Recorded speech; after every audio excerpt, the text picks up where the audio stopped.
Class 8th history chapter 10 दृश्य कलाओं की बदलती दुनिया the changing world of visual arts. कला के विभिन्न रूप जैसे पेंटिंग है या मूर्ति है, ये भी आसपास के वातावरण और विचारों से प्रभावित होते हैं। तो आज जो सहज दिखने वाली देवी देवताओं की जो पेंटिंग है या जो सार्वजनिक जीवन की भव्य जो सार्वजनिक इमारतें हैं, ऊंची मीनारें और मेहराबों वाली, और ये जो मशीनों से हूबहू एक जैसी दिखने वाली तस्वीरें हैं, आदि औपनिवेशिक काल में कला के विभिन्न रूपों में हुए परिवर्तन का उदाहरण है। कहने का मतलब है इस चैप्टर में ये जो दृश्य कलाओं की बदलती दुनिया है, इस चैप्टर में बेसिक है कि औपनिवेशिक काल के दौरान जब ब्रिटिश शासन का भारतीय जो उपमहाद्वीप है उस पर जब शासन था, तब उसमें जो दृश्य कलाएं विजुअल आर्ट्स हैं उसके रूप में किस तरीके के परिवर्तन आए, और ये जो परिवर्तन आए ये उपनिवेशवाद और फिर राष्ट्रवाद की जो भावना थी उससे किस प्रकार से जुड़े हुए थे, वो सब इस चैप्टर में है। तो फर्स्ट है साम्राज्यवादी युग की कलाओं के नए रूप, new forms of imperial art. देखिए, जब 18वीं सदी से जब यूरोप के अनेक यूरोपीय कलाकार हैं वो ब्रिटिश जो व्यापारी हैं और शासकों के साथ भारत आने लगे थे, तो वो अपने साथ ऑयल पेंटिंग जो यानी तेल चित्रों की तकनीक साथ लाए थे। तो इससे जो उनके द्वारा जो जो वो चित्र बनाते थे वो यथार्थवादी और जीवंत दिखाई देते थे। उनके द्वारा बनाए गए जो चित्र थे वो वहाँ जो यूरोप में यूरोपीय लोगों की भारत के प्रति धारणा को प्रभावित करते थे उनके चित्र। इस प्रकार पश्चिमी देशों में भारत की छवि बनाने में ये जो कलाकार थे, इनकी जो इन्होंने जो विजुअल आर्ट्स जो बनाई, उनकी बड़ी महत्वपूर्ण भूमिका रही है। यहाँ साइड में दे रखा उत्कीर्ण चित्र यानी इनग्रेविंग, यानी लकड़ी या धातु के छापे से कागज़ पर बनाई गई जो तस्वीर होती है उसे उत्कीर्ण चित्र कहते हैं। नेक्स्ट टॉपिक है मनोहारी दृश्यों की चाह, लुकिंग फॉर द पिक्चर सेक। देखिए, जो इम्पीरियल आर्ट थी, जो ये उपनिवेशवाद की जो कला थी, इम्पीरियल आर्ट थी, उसका एक टाइप था वो था ये मनोहारी दृश्यों की चाह यानी पिक्चर से एक प्रचलित साम्राज्यवादी परंपरा मनोहारी भूदृश्यों को चित्रित करने की थी। तो ये जो पिक्चर सेक है ये इसका एग्जैक्ट मतलब क्या है, तो देखिए जो ये शैली है, इस शैली में क्या होता है, भारतीय जो उपमहाद्वीप को रहस्यमय, प्राकृतिक, जंगली और अनछुए अनटच्ड देश के रूप में दिखाया जाता था। जो थॉमस डैलियन और विलियम डैलियन इस शैली के प्रमुख कलाकार थे। ये एक शैली बता रखी है चित्रकला की। तो ये जो थॉमस डैनियल और विलियम डैलियन है, इनके बारे में बता रखा है कि वो 1785 में भारत आए थे और लगभग 7 वर्षों तक भारत के विभिन्न क्षेत्रों की यात्रा कर उन्होंने चित्र बनाए। तो उनकी जो बनाई हुई जो ऑयल पेंटिंग्स हैं और जो इनग्रेविंग्स है, उत्कीर्ण जो चित्र बनाए हैं उन्होंने, वो ब्रिटेन में बहुत लोकप्रिय होते थे और उनकी तस्वीरों से ब्रिटिश या जो यूरोपीय लोगों को भारत के बारे में जानकारी मिलती थी। तो इन्होंने देखी, जैसे ये एक एग्जाम्पल के तौर पे यहाँ दिखा रखा है, ये जो डायग्राम है, चित्र है, ये गाजीपुर में गंगा किनारे स्थित खंडर है। ये थॉमस डैलियन के द्वारा बनाया गया हुआ है 1791 में। तो जो इस तरह के जो चित्र थे, इसमें ये लोग क्या करते थे, भारत के प्राचीन खंडरों और पुराने गौरव को दर्शाते थे, जिसका ये संदेश था कि प्राचीन में था भारत गौरवशाली, लेकिन अब एक पतनशील सभ्यता है। फिर इसके विपरीत क्या होता था, 18वीं सदी में जब है ना आखिरी दिनों में कलकत्ता की असंख्य तस्वीरें डैनियल बंधुओं द्वारा बनाई गई, तो उन तस्वीरों में ब्रिटिश शासन को भारत के आधुनिकीकरण और प्रगति लाने वाली शक्ति के रूप में ये लोग प्रस्तुत करते थे। जैसे ये चित्र है, ये जीवंत दिखते थे। डैनियल्स ने कलकत्ता को चौड़ी सड़कों, यूरोपीय शैली की इमारतों और आधुनिक परिवहन के साथ आधुनिक शहर के रूप में चित्रित करा। उनके चित्रों में जहाँ वो पारंपरिक भारत को स्थिर, अपरिवर्तित और पिछड़ा बताते थे, जो एक जगह बस ठहर गया हो, वहीं ब्रिटिश शासन का जो वो भारत था उसे वो आधुनिक, गतिशील और विकसित रूप में प्रस्तुत करते थे। तो ये जो इम्पीरियल आर्ट का एक टाइप हमने पढ़ा, ये पिक्चर से यानी मनोहारी दृश्य वाली जो ये शैली थी, इसका क्या मतलब था, इसका ये मतलब था, इस चित्रकला का उद्देश्य भारत को पिछड़ा और ब्रिटिश शासन को आधुनिकता एवं प्रगति का प्रतीक दिखाना था। फिर देखिए नेक्स्ट टॉपिक है प्राधिकार का चित्रण, पोर्ट्रेट्स ऑफ अथॉरिटी। तो देखिए इसमें उससे पहले हम देख लेते हैं यहाँ साइड में, पोर्ट्रेट जो होता है यानी रूप चित्र, किसी व्यक्ति का ऐसा चित्र जिसमें उसके चेहरे और हाव भाव पर ज़्यादा जोर दिया गया हो, उसके जो एक्सप्रेशंस हैं व्यक्ति के वो प्रोमिनेंट हो और रूप चित्रण ये ऐसे पोर्ट्रेट बनाने की जो कला है, जो चित्रकला, जो शैली है, वो पोर्ट्रेचर कहलाती है, रूप चित्रण कहलाती है। अब देखिए ये जो नेक्स्ट जो टाइप है चित्रकला का, इसमें क्या होता है, देखिए औपनिवेशिक काल में भारत में पोर्ट्रेट चित्रकला बहुत लोकप्रिय हुई, रूप चित्र। तो इसमें ब्रिटिश और भारतीय जो अमीर थे, जो शक्तिशाली लोग थे, वे अपने चित्र बनवाना पसंद करते थे। इसमें क्या होता था, भारतीय जो लघु चित्र शैली हमने मध्यकाल में पढ़ी है 7th क्लास की एनसीईआरटी में, इसके विपरीत जो ये जो शैली थी पोर्ट्रेट्स की, पोर्ट्रेट बनाने की, इसमें जो औपनिवेशिक जो चित्र होते थे वो लाइफ साइज होते थे और अधिक वास्तविक दिखते थे, आदमकद होते थे, काफ़ी बड़े होते थे। इन चित्रों का उद्देश्य धन, वैभव, प्रतिष्ठा और सत्ता का प्रदर्शन करना होता था। और इनका जो ये प्रसिद्ध कलाकार, इस प्रकार की शैली का जो है रूप चित्रण यानी पोर्ट्रेट वाली शैली के जो प्रसिद्ध कलाकार का जिक्र जो यहाँ दिए रखा है इन्होंने, योहान जॉफनी थे। ये यूरोप के एक चित्रकार थे। तो ये इस प्रकार की जो पोर्ट्रेट बनाते, जो रूप चित्र बनाते, इसमें ब्रिटिश अधिकारियों को वो बड़ा, ये देखिए यहाँ पे ये चित्र दे रखा है, शक्तिशाली, श्रेष्ठ और ऐश्वर्यपूर्ण दिखाते थे। और जो भारतीयों को बैकग्राउंड में दिखाते थे, उन्हें अधीनस्थ, सबमिसिव और निम्न रूप में दिखाया जाता था, इन्फीरियर दिखाया जाता था। और ये जो यूरोपीय लोग हैं, जो ब्रिटिश लोग हैं, इन्हें इन बड़े आधिपत्यपूर्ण, ऐश्वर्यपूर्ण रूप में दिखाते थे। इन चित्रों में भारतीय प्राय पृष्ठभूमि में होते थे। ये दूसरा भी दे रखा है डायग्राम।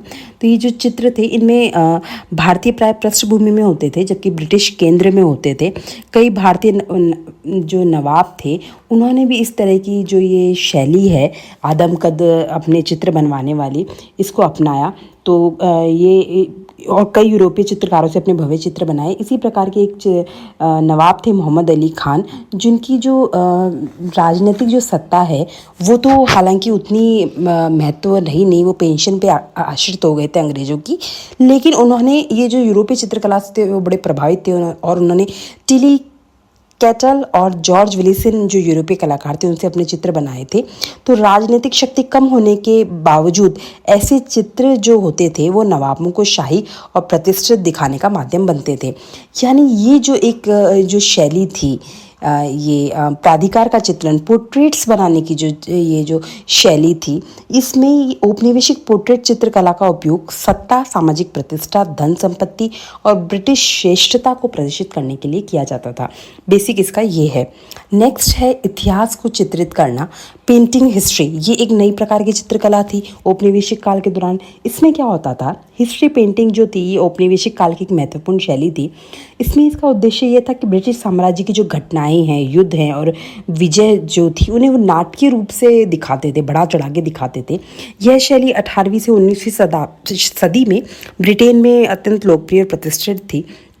तो जो ब्रिटिश चित्रकार थे वो यात्रियों के स्केच और विवरणों के आधार पे भारतीय घटनाओं के चित्र बनाते थे। चित्रों में वही वो ब्रिटिश शक्ति, वीरता और श्रेष्ठता को महिमा मंडित करते थे। तो ऐसा ही एक 1765 में फ्रांसीसी हेमन ने प्लासी के युद्ध से जुड़ा एक प्रसिद्ध चित्र बनाया है। ये देखिए इस तरह का। इस चित्र में लॉर्ड क्लाइव जो है उसे विजेता के रूप में दिखाया गया है, जबकि वास्तविक षड्यंत्र और आक्रमण को छिपाया गया है इन्होंने कि भाई ये जो बंगाल के जो नवाब हैं, ये रॉबर्ट क्लाइव का ये खुद मतलब वहाँ पे स्वागत कर रहे हैं कि आप आइए। और ये सैनिकों द्वारा प्लासी के युद्ध के बाद लॉर्ड क्लाइव की अगवानी का दृश्य दिखाया गया है। ठीक है। फिर ये इस तरह की एक शैली थी इतिहास को चित्रित करना। इसी तरीके से देखिए ये एक शैली है, इस मतलब ब्रिटिश जो विजय उसे अननेसेसरी ड्रामेटाइज किया जाता था। अब देखिए जो टीपू सुल्तान थे, वो जो अंग्रेज़ों के दुश्मन थे, तो वो जो टीपू सुल्तान की जो हार हुई और जो श्रीरंगपट्टनम की जो लड़ाई है, उसमें देखिए ब्रिटिश जो सेना है उसकी विजय को दिखाया गया है कि वो जो टीपू सुल्तान का जो किला है उस पर वो धावा बोल रही है और भारतीय जो सैनिक उन्हें मारा जा रहा है। ये भी एक देखिए इसी तरह का एक ये चित्र है। इसमें जो ये बेयर्ड है, ये जनरल बेयर्ड, ये एकदम बीच में खड़ा है और पूरा मतलब टीपू सुल्तान है, उनकी जो डेड बॉडी है वो नीचे पड़ी है। और ये विजयी मतलब खुद को बहुत ज़्यादा ओवर रेटेड, मतलब खुद को ऊंचा दिखाने की ये थी ये चित्रकला, इस ये जो शैली थी, इसमें भी ये अंग्रेज यही साबित करना चाहते थे। तो इन चित्रों का उद्देश्य लोगों की स्मृति में ब्रिटिश विजय और अजेयता की छवि स्थापित करना था। तो जो ये इस प्रकार की जो ये शैली थी इतिहास को चित्रित करना, जो पेंटिंग हिस्ट्री थी, इसका उद्देश्य देखिए यही था, इतिहास को चित्रित करने की चित्रकला का उपयोग ब्रिटिश साम्राज्य की विजय को महिमा मंडित करने और ब्रिटिश शासन को शक्तिशाली व अजेय सिद्ध करने के लिए किया जाता था। ये भी एक प्रकार की चित्रशैली थी। अब नेक्स्ट है कि जो दरबारी कलाकार थे, जो ब्रिटिश औपनिवेशिक शासन से पहले जो थे, उनका ये जो औपनिवेशिक काल में जब ये इस तरह की जो नई यूरोपियन जो शैली आने लगी, तो उसके बाद जो दरबारी कलाकार, जो मिनिएचर, जो लघु चित्रकला के जो चित्रकार थे, उनका क्या हुआ। तो देखिए वो कुछ ने उनका विरोध करा, अपने ही उस पर डटे रहे, कुछ ने यूरोपीय शैली को अपना लिया। तो वही सब इसमें बता रखा है। उससे पहले देखिए यहाँ पे साइड में है भित्ति चित्र, जो दीवार पे बने हुए जो चित्र होते हैं उन्हें कहते हैं मुराल। ठीक है, अब इसमें देखिए क्या होता है, जो टीपू सुल्तान थे, वो ब्रिटिश सांस्कृतिक जो प्रभाव था उसका वो विरोध करते थे। उन्होंने जो स्थानीय कलाकार और वो पारंपरिक कला को ही संरक्षण दिया, जब तक वो रहे उन्होंने वो स्थानीय कलाकार और पारंपरिक कला को वो संरक्षण दिया। जो श्रीरंगपट्टनम महलों की दीवारों पे उन्होंने जो भित्ति चित्र, जो मुराल पेंटिंग्स बनवाए, वो जो स्थानीय जो परंपरा थी उस वक्त भारत की, उसी के अकॉर्डिंग बनाए। तो देखिए ये एक बड़ा प्रसिद्ध चित्र है। 1780 में पॉलीलूर युद्ध में जो अंग्रेजों पर जो टीपू सुल्तान और हैदर अली की विजय है उसे दिखाया गया है। इस तरह का ये जो टीपू सुल्तान उन शासकों में से थे जिन्होंने जो ब्रिटिश उसकी जो चित्रकला शैली को नकारा और जो खुद की जो एक स्थानीय शैली थी उसे ही उन्होंने बढ़ाने चढ़ाने में योगदान दिया। पहला ये है। दूसरी देखिए मुर्शिदाबाद के बारे में बता रखा है। तो मुर्शिदाबाद में जो देखिए अंग्रेज़ों का शासन था, सिराजुद्दौला को हटा दिया गया था। जो नेक्स्ट जो नवाब थे वो अंग्रेज़ों के कठपुतली नवाब थे। तो वहाँ के जो कलाकार थे ना, वो अब ब्रिटिश कलात्मक शैलियों को वो अपनाने लग गए थे। जो स्थानीय जो लघुचित्र जो कलाकार थे उन्होंने यूरोपीय यथार्थवाद, रियलिज्म का प्रभाव ग्रहण करा। देखिए जो यूरोपीय जो चित्रकला थी उसमें एक ये बात थी कि वो बड़े यथार्थवादी चित्र लगते थे। जो ये ऑयल पेंटिंग्स जो होती थी बड़ी यथार्थवाद लगती थी, भारतीय चित्रकला के विपरीत। तो जो अब मुर्शिदाबाद के जो ये कलाकार थे, इन लोगों ने उस जो यूरोपीय चित्रकला की जो विशेषता है रियलिज्म, यथार्थवाद, इसे उन्होंने अपनाया और इन्होंने एक शैली जो पर्सपेक्टिव, परिप्रेक्ष्य विधि का इस्तेमाल करा। इसका ये मतलब है कि मतलब प्रकाश छाया पीछे शेडिंग करी इन्होंने और एक ही पेंटिंग में दूर जाती हुई चीज़ और पास वाली चीज़, इसका इन्होंने बोध करवाया परिप्रेक्ष्य विधि का, जो कि भारतीय जो लघु चित्रकला थी उसमें नहीं होता था। लेकिन जो यूरोपीय चित्रकला की एक विशेषता थी, ये दूसरी विशेषता, एक तो थी यथार्थवाद, दूसरी थी परिप्रेक्ष्य, पर्सपेक्टिव, कि दूर की चीज़ दूर दिख रही है और पास आती हुई चीज़ दिख रही है, दोनों में अंतर है। इस तरह का ये जो विशेषता थी ये जो मुर्शिदाबाद के कलाकार हैं इन लोगों ने अपनाई और इनके चित्र इससे क्या हुए, अधिक वास्तविक और जीवंत दिखाई देने लगे। फिर एक अलग तरह का आया कि जो कंपनी पेंटिंग्स आई, उसमें देखिए हर जो कलाकार था जो चित्रकला का, वो हर कोई दरबारी कलाकार तो था नहीं। तो जो ब्रिटिश सत्ता जब स्थापित हो गई तो ये जो कलाकार थे इन्हें आजीविका के लिए ब्रिटिश अधिकारियों के लिए काम करना पड़ा। तो ब्रिटिश अधिकारी जो थे वो भारत के जीवन, प्रकृति और समाज को अपनाने के, समझने के लिए चित्र बनाने लगे। तो ये जो चित्र थे ये कंपनी पेंटिंग्स कहलाने लगे, कंपनी के चित्र कहलाने लगे। देखिए इसमें क्या होता था, इनकी विशेषता ये होती थी कि इसमें पौधे, पशु पक्षियों, इमारतों, त्योहारों, जातियों और व्यवसायों का चित्रण किया जाता था। चित्रों में ये एक एग्जाम्पल दे रखा है कंपनी पेंटिंग का। प्राय जो पृष्ठभूमि होती थी वो एकदम सपाट होती थी, सफ़ेद होती थी और सामाजिक जीवन और परिवेश पे कम ध्यान देते थे। और जो भारत है उसे जैसे पशु पक्षियों की चित्र नहीं बनाते कि उन्हें अलग अलग स्पीशीज, प्रजाति का दिखाने के लिए बनाते थे, तो उसी तरह से ये भारतीय लोगों का केवल भेद करने के लिए बनाते थे कि ये अलग तरह की कम्युनिटी से है, ये अलग पृष्ठभूमि से है। बाकी वैसा कोई सोशल बैकग्राउंड या पीछे का बैकग्राउंड ये नहीं बनाते थे। ये एक तरह के कंपनी पेंटिंग्स की विशेषता होती थी। तो इसमें भारतीयों को विभिन्न जातियों, समुदायों और व्यवसायों के नमूनों, स्पेसिमेन के तौर पे चित्रित किया जाता था। तो ये जो एक जो कंपनी चित्रकला है, ये कंक्लूजन ये है कि ब्रिटिश शासन के दौरान कुछ भारतीय कलाकारों ने पारंपरिक चित्रकला को बनाए रखा, जबकि कई कलाकारों ने यूरोपीय शैली अपनाई और ब्रिटिश अधिकारियों के लिए कंपनी चित्रकला का विकास किया, जिसकी जो बैकग्राउंड होता था वो सपाट होता था। अब ये देखिए नई भारतीय लोक कला। अच्छा, उससे पहले से यहाँ साइड में है खर्रा चित्र, स्क्रॉल पेंटिंग। तो ये क्या होता है, कागज़ के लंबे रोल पर बनाई हुई पेंटिंग होती है जिसे लपेटा जा सकता है, उसे खर्रा चित्र या स्क्रॉल पेंटिंग कहते हैं। तो देखिए नई जो अब भारतीय लोक कलाएँ हैं वो यानी यूरोपीय शैली को अपनाकर, और जो भारतीय कलाएँ हैं वो किस तरीके से विकसित हुई, उनकी अपनी क्या विशेषताएँ थी, वो अभी यहाँ पे पढ़ेंगे। तो उसमें एक कालीघाट चित्रकला विकसित हुई। तो देखिए पहले इसका थोड़ा सा बैकग्राउंड देखते हैं।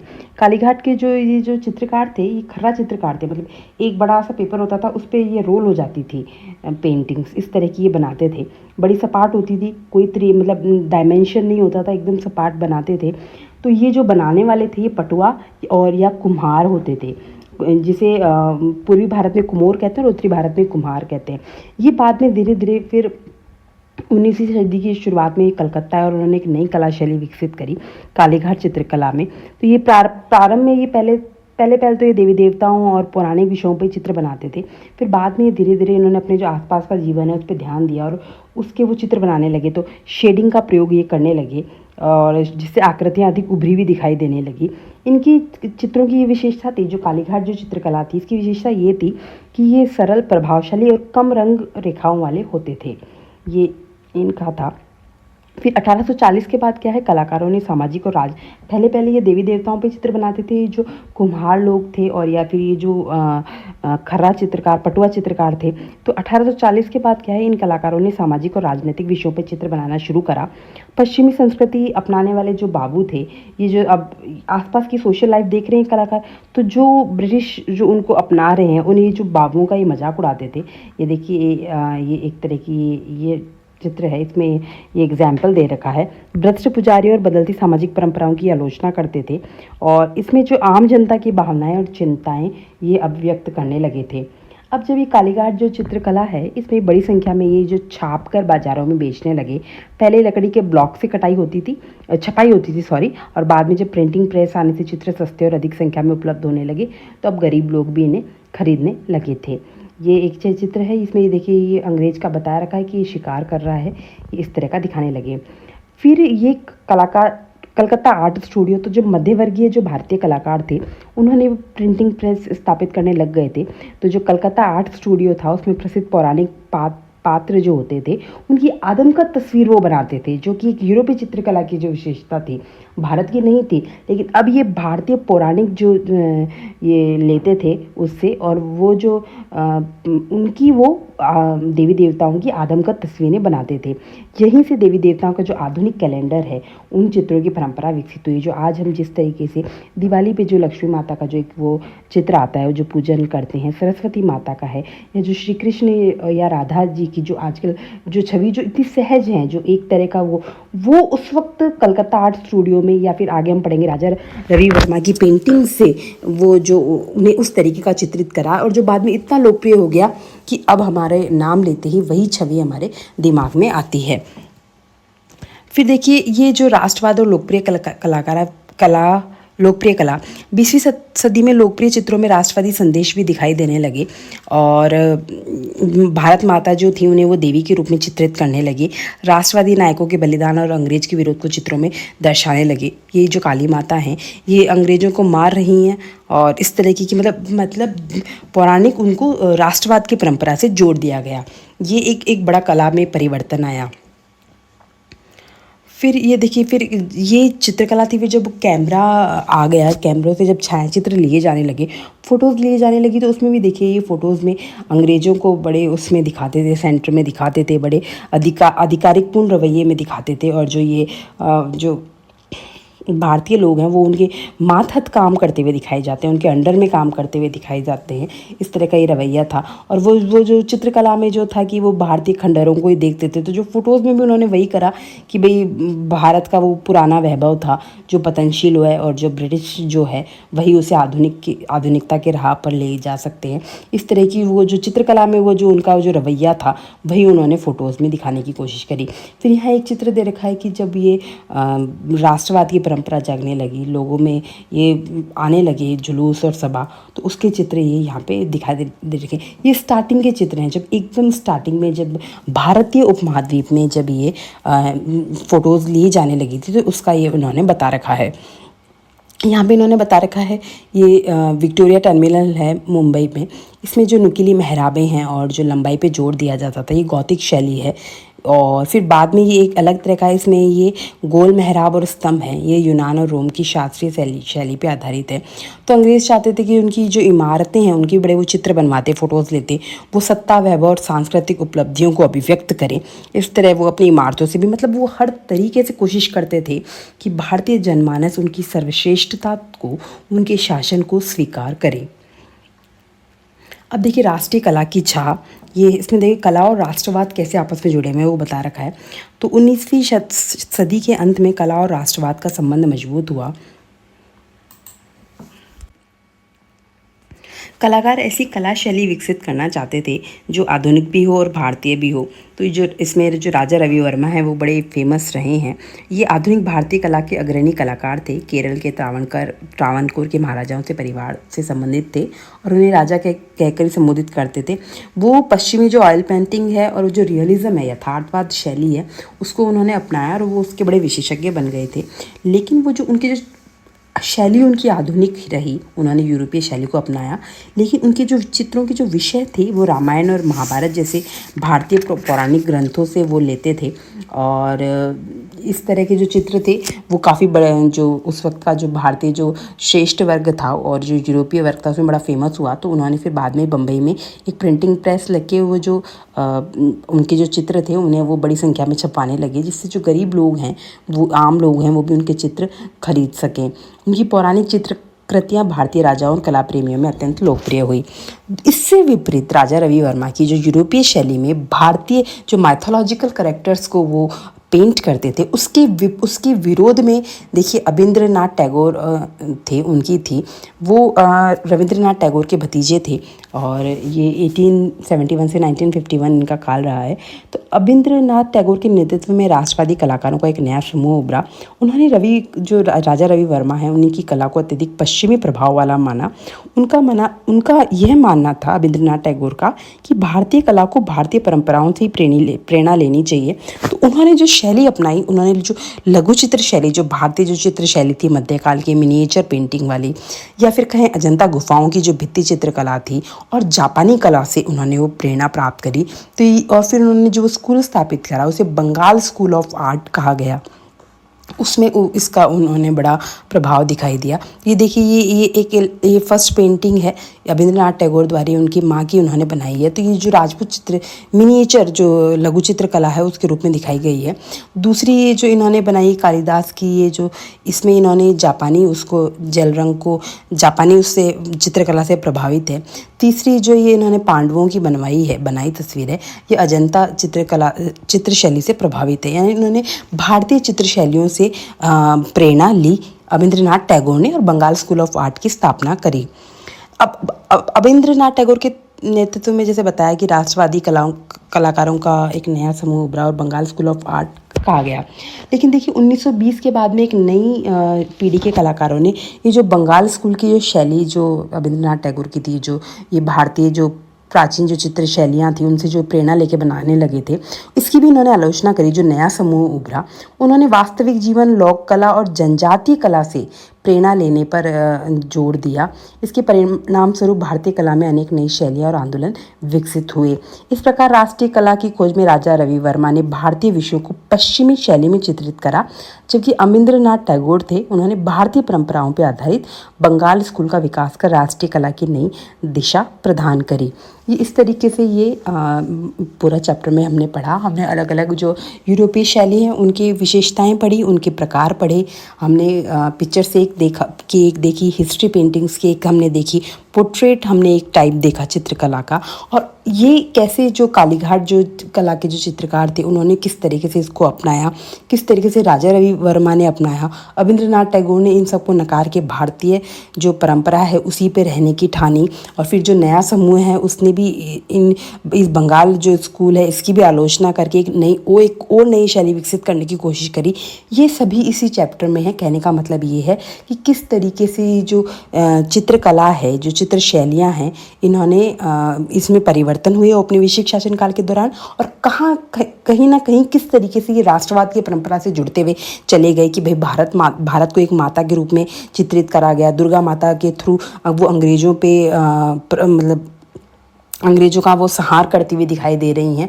तो किस तरीके से जो भारतीय जो कलाकार थे उन्होंने राष्ट्रवाद की परंपरा को अपनी परंपरा से जोड़ा, ये इस पूरे चैप्टर में हमने पढ़ा। यहाँ ये काकुजो तथा एशियाई कला आंदोलन अन्यत्र में बता रखा है कि 1904 में ओकाकुरा काकुजो थे, उन्होंने जापान में एक किताब प्रकाशित करी जिसका नाम था पुरु के आदर्श, the ideals of the east. ये भारत आए थे और जो रविंद्रनाथ टैगोर थे, और रविंद्रनाथ टैगोर जो उनके भतीजे थे, उन पे जो ओकाकुरा का बड़ा प्रभाव था, मतलब जापानी चित्रकला का काफ़ी उन्होंने प्रभावित किया इन शांति निकेतन में रविंद्रनाथ टैगोर को और उनके भतीजे को। और वो जो पहली जापानी कला अकादमी के संस्थापक भी थे, और उन्होंने जो जापानी कला है उसकी परंपरागत तकनीकों को बचाने की ज़रूरत पे जोर दिया, और उन्होंने पश्चिमी शैली की आलोचना करी। Thank you.